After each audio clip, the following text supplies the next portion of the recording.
जय हिंद साथियों। आज हम फिजिक्स का तीसरा चैप्टर पढ़ेंगे मानव नेत्र। इससे पहले मानव नेत्र बता चुके हैं। आज हम जानेंगे कि सूर्योदय एवं सूर्यास्त के समय रक्तताप यानी लाल रंग ही क्यों दिखता है। जब सूरज निकलता है और जब सूरज अस्त होता है तो दोनों स्थिति में हमें लाल रंग ही दिखाई देता है, जिसे हम रक्तताप बोलते हैं। तो आज हम फिगर के माध्यम से समझेंगे कि सूर्योदय एवं सूर्यास्त के समय हमें रक्तताप क्यों दिखाई देता है। सबसे पहले हम पृथ्वी का फिगर बनाएंगे। जिस पर मानव जीवन है उसे क्या बोलते हैं? पृथ्वी बोलते हैं। इसी पर सभी जीव जंतु निवास करता है। पृथ्वी से हम सूरज के 3 स्थिति को जान सकते हैं। पहला स्थिति, जब सुबह होता है उस समय हम सन को देखते हैं, यह जब सुबह होता है। और जब शाम होता है उस समय भी हम सन को देखते हैं। यहाँ शाम हो रही है, यहाँ सन है, यह शाम का समय है। और एक ऐसा समय आता है जब दोपहर होता है, इस समय भी हम सन को देखते हैं।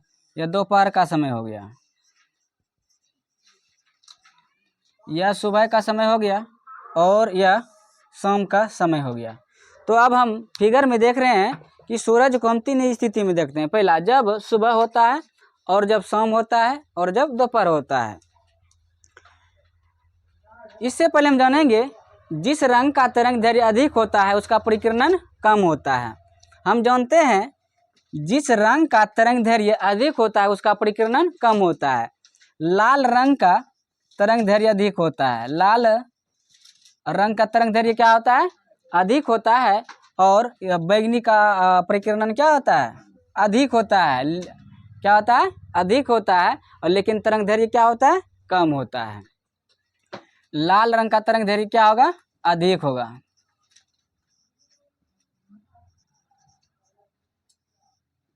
लाल रंग का तरंग दैर्घ्य अधिक होगा और इसका परिकीर्णन क्या होगा? इसका अधिक होगा और परिकीर्णन कम होगा। किसका? लाल रंग का। लाल रंग का तरंग दैर्घ्य अधिक और परिकीर्णन कम। जब सुबह होता है तो उस समय सूरज से जब प्रकाश की किरण निकलता है तो उसे पृथ्वी तक आने में अधिक दूरी तय करना पड़ता है। पृथ्वी तक आने में प्रकाश की किरण को कितना दूरी तय करना पड़ता है? अधिक दूरी तय करना पड़ता है। लेकिन हम जानते हैं लाल रंग का तरंग दैर्घ्य क्या होता है? अधिक होता है। तो वायुमंडल में कुछ कण होते हैं, छोटे छोटे क्या होते हैं? धूलकण होते हैं। जब इससे लाल रंग निकलता है तो यह कण को चीरते हुए पृथ्वी तक आता है। चीरते हुए कहाँ तक आता है? पृथ्वी तक। लेकिन इससे जब बैंगनी रंग भी निकलता है, क्योंकि बैंगनी रंग का तरंग दैर्घ्य होता है कम। कम होने के कारण जैसे बैंगनी रंग कण पर पड़ती है तो यह जो इधर उधर रास्ते में क्या जाती है? छितरा जाती है, यानी फैल जाती है। आते आते हमें पृथ्वी तक आते आते उसका रंग धीरे धीरे क्या समाप्त हो जाता है, जिसके कारण हमें बैंगनी रंग दिखाई ही नहीं देता है। जिसके कारण हमें बैंगनी रंग दिखाई ही नहीं देता है। लेकिन लाल रंग का तरंग दैर्घ्य क्या होता है? अधिक होता है, जिसके कारण हमें लाल रंग क्या करता है? दिखाई देता है। सेम रीजन यहाँ भी होता है सूर्यास्त के समय। सेम रीजन क्या होता है? सूर्यास्त के समय। सूर्यास्त के समय भी क्या होता है? जब सूरज अस्त होता है उस समय लाल रंग का तरंग दैर्घ्य क्या हो जाता है? अधिक होता है और बैंगनी का क्या होता है? कम होता है। इसलिए उस समय भी हमें सूर्यास्त के समय हमें अधिकतर क्या दिखाई पड़ता है? लाल दिखाई पड़ता है। लेकिन जब दोपहर होता है उस समय सूरज क्या होता है? पृथ्वी से थोड़ा नजदीक हो जाता है। क्या हो जाता है? नजदीक हो जाता है, जिसके कारण ये हमारे सर के ऊपर होता है। सर के ऊपर होता है और सभी समय प्रकाश की किरण एक बार में पृथ्वी पर अटैक करती है, मतलब एक बार ही प्रवेश करती है। सभी किरण पृथ्वी पर एक बार प्रवेश करती है, जिसके कारण उस समय हमें प्रकाश की किरण सफेद दिखाई पड़ता है। क्या पड़ता है? क्योंकि सूरज जो है 7 रंगों से बना है। जब सूरज से प्रकाश की किरण निकलता है तो उसमें कितना रंग होता है? 7 रंग होता है। इसलिए दोपहर के समय हमें सूरज से जो प्रकाश की किरण निकलता है उसमें श्वेत रंग दिखाई पड़ता है। क्या दिखाई पड़ता है? श्वेत रंग। अब आप सब लोग समझ गए होंगे कि सूर्योदय एवं सूर्यास्त के समय रक्तताप क्यों दिखाई देता है। क्वेश्चन कैसे लिखना है? अब लिखना है सूर्योदय एवं सूर्यास्त के समय प्रकाश के किरण को अधिक दूरी तय करना पड़ता है। दूरी क्या करना पड़ रहा है? अधिक तय करना पड़ रहा है। और हम यह भी जानते हैं जिस रंग का तरंग दैर्घ्य अधिक होता है और उसका परिकीर्णन कम होता है, लेकिन लाल रंग का तरंग दैर्घ्य अधिक होता है, वह कण को चीरते हुए पृथ्वी तक पहुंच जाता है और इसका परिकीर्णन कम होता है तो उधर रह जाता है। लेकिन बैंगनी रंग का परिकिरणन क्या होता है, अधिक होता है और उसका तरंग दैर्घ्य कम होता है, जिसके कारण परिकिरणन कम होता है तो वह वायुमंडल में छोटे छोटे जो धूलकण रहता है उसी से टकरा कर वह वायुमंडल में क्या हो जाती है, छितरा जाती है, यानी फैल जाती है। और पृथ्वी तक आने में जब आता है तो हमारा आँख उसे पहचान ही नहीं पाता है कि यह कौन सा रंग है। जिसका अधिक मात्रा होता है उसी को आँख देख पाता है, यही रीजन है। अब लिख देना है, सूर्योदय एवं सूर्यास्त के समय सूरज से जब प्रकाश की किरण निकलता है तो उसे अधिक दूरी तय करना पड़ता है। उस समय उसमें लाल रंग का तरंग दैर्घ्य अधिक होता है और बैंगनी रंग का तरंग दैर्घ्य कम होता है। जो हमारी आंखों तक रंग पहुंचता है वह लाल ही पहुंचता है, इसलिए सूर्योदय एवं सूर्यास्त के समय हमें रक्तताप दिखाई देता है।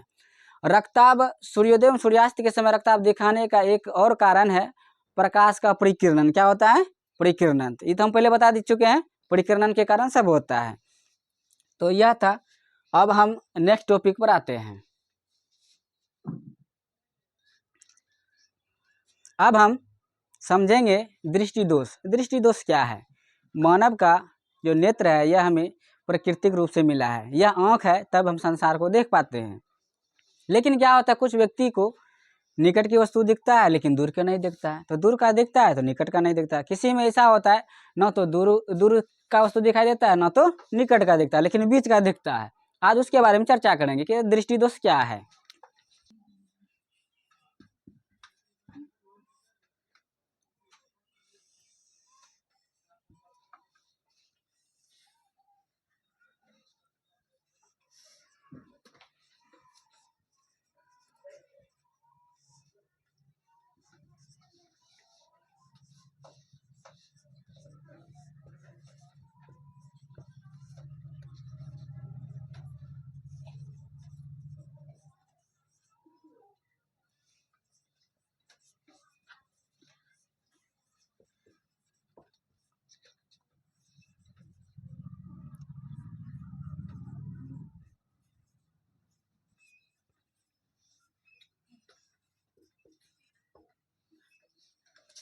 अब हम देखेंगे फिगर के माध्यम से दृष्टि दोष। दृष्टि दोष तीन प्रकार का होता है, एक निकट दृष्टि दोष, दूसरा दूरदृष्टि दोष और तीसरा होता है जरा दूरदृष्टि दोष। अब दृष्टि दोष होता है क्या, इसे समझेंगे। तो उसको समझने से पहले हम एक आंख का चित्र बनाते हैं। यह मेरा प्यारा सा आंख हो गया, सुंदर सा आंख हो गया। अब यह आंख जो है किसी वस्तु को देखेगा। हमने यहाँ ऑब्जेक्ट रखा, एक कोई ऑब्जेक्ट हो गया, इसे मान लिया हम टेबल। क्या माने, टेबल।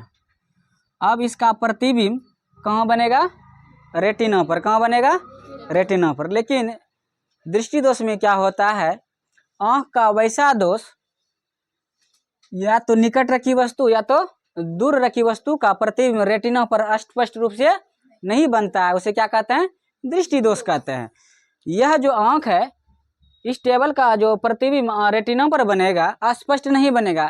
इस आंख को पता ही नहीं चलेगा कि टेबल है कि कुर्सी है, इसे पता नहीं चलेगा क्योंकि इसका प्रतिबिंब रेटिना पर स्पष्ट नहीं बनेगा। अब आते हैं दृष्टि दोष। दृष्टि दोष को तीन भागों में बांटा गया है। पहला है निकट दृष्टि दोष, दूसरा है दूरदृष्टि दोष, तीसरा है जरा दूरदृष्टि दोष। अब हम समझेंगे निकट दृष्टि दोष क्या है। बहुत सिंपल, आंख का वैसा दोष जो निकट की वस्तु को देख सकता है लेकिन दूर की वस्तु को नहीं देख सकता, उसे निकट दृष्टि दोष कहते हैं। एक बार फिर समझेंगे, आंख का वैसा दोष जो निकट की वस्तु को देख सकता है लेकिन दूर की वस्तु को नहीं देख सकता है, उसे क्या कहते हैं, निकट दृष्टि दोष कहते हैं। यह दोष जिस व्यक्ति में हो जाता है, इसे दूर करने के लिए उसके चश्मे में उचित फोकस वाले अवतल लेंस का उपयोग किया जाता है। तो पूछ देगा निकट दृष्टि दोष में किस लेंस का उपयोग किया जाता है, अवतल लेंस। अब आते हैं दूरदृष्टि दोष। क्या है, दूरदृष्टि दोष। आंख का वैसा दोष जो दूर की वस्तु को देख सकता है लेकिन निकट की वस्तु को नहीं देख सकता है, उसे दूरदृष्टि दोष कहते हैं। क्या कहते हैं, दूरदृष्टि दोष। दूरदृष्टि में क्या होता है, व्यक्ति को दूर की वस्तु दिखाई देगा लेकिन निकट की वस्तु दिखाई नहीं देगा, उसे दूरदृष्टि दोष कहेंगे। यह दोष जिस व्यक्ति की आंख में हो जाता है, इसे दूर करने के लिए उसके चश्मे में कौन सा लेंस किया जाता है? उत्तल लेंस का उपयोग किया जाता है। कौन सा लेंस? उत्तल लेंस का उपयोग किया जाता है। अब नेक्स्ट है जरा दूरदृष्टि दोष। जरा दूरदृष्टि क्या होता है? आंख का वह दोष जो दूर रखी या निकट रखी वस्तु का प्रतिबिंब रेटिना पर नहीं बनता है, लेकिन जो बीच में वस्तु होता है उसका प्रतिबिंब रेटिना पर बनता है। अर्थात आंख का वह दोष जो ना तो दूर की वस्तु को देख सकता है, ना तो निकट की वस्तु को देख सकता है, बल्कि जो बीच में होता है उस वस्तु को देख सकता है, उसे क्या कहते हैं? जरा दूरदृष्टि दोष कहते हैं। यह तब होता है जब व्यक्ति का धीरे धीरे उम्र बढ़ जाता है, जब बूढ़ा अवस्था में हो जाता है, तो उसका सिलेडी मांसपेशियां जो होता है, उसे नेत्र लेंस की जो है लचक होता है, धीरे धीरे क्या कमजोर पड़ने लगता है। क्या पड़ने लगता है? कमजोर। और उसके आंख पर थोड़ा थोड़ा सफेद एक पट्टी जमने लगता है, जिसे मोतियाबिंद कहते हैं। क्या कहते हैं? मोतियाबिंद। जब यह हो जाता है तो इसे दूर करने के लिए एक लेंस का उपयोग किया जाता है, उसका नाम है बायोफोकल। बायोफोकल लेंस। क्या बोलते हैं? बायोफोकल लेंस कहते हैं। फोकल लेंस, सॉरी, यहाँ क्या होगा? बायोफोकल। क्या होगा? बाईफोकल। क्या बोलते हैं इसे? Bifocal lens. क्या बोलते हैं? दृष्टि दोष क्या होता है? आंख का वह दोष या तो दूर रखी वस्तु या निकट रखी वस्तु का प्रतिबिंब रेटिना पर स्पष्ट रूप से नहीं बनता है, उसे क्या कहते हैं? दृष्टि दोष कहते हैं। क्या कहते हैं? दृष्टि दोष। अब दृष्टि दोष को 3 भागों में बांटा। पहला है निकट दृष्टि दोष। निकट दृष्टि दोष क्या होता है? आंख का वह दोष जो निकट की वस्तु को देख सकता है लेकिन दूर की वस्तु को नहीं देख सकता, उसे क्या कहते हैं? निकट दृष्टि दोष।